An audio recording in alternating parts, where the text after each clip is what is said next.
Gotcha.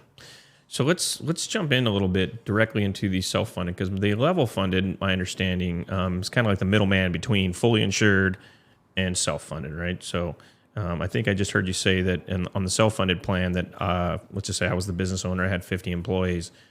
Basically, I'm saying, hey, employee, I'm going to personally insure you. If you go to the doctor, you having a claim or one of these, I'm going to take on that burden up front, whereas typically we would bill the insurance company. Is that accurate?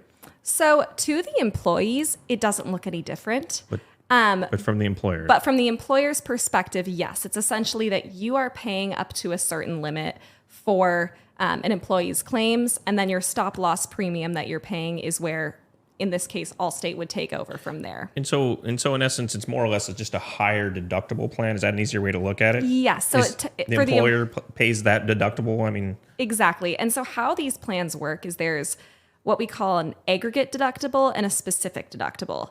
So the specific deductible is the most that you'll spend on any one member.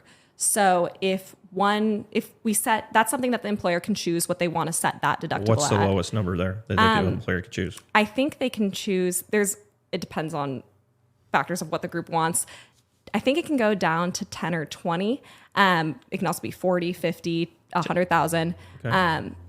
But the employer can choose what they want to be their specific deductible for any one member to hit. And then there's an aggregate deductible for the max that they would have to spend on the group as a whole. Oh, good. Okay, so I didn't realize that. Yes. That makes a lot of sense. Mm-hmm. So our underwriters estimate, I think it's at 125% of expected claims is what their aggregate deductible is going to be. So they would never have to spend any more than that. So the employer goes into the plan, you're knowing exactly what the maximum amount they would have to spend is.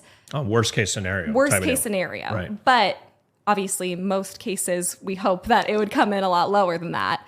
And then they're keeping that money in their hands until they need to spend it. They know I can budget for maybe having to spend this much, but it's not like I'm going to be on the hook for more than that dollar amount. So that being said, I would think that it's almost a no-brainer for any company if their fully insured plan is going to automatically hit that max that they'd hit anyways. Well, why not roll the dice a little bit and potentially save that $50,000 that you ordinarily would have just paid out in an insurance premium? Exactly. Because that's kind of the mindset? Exactly.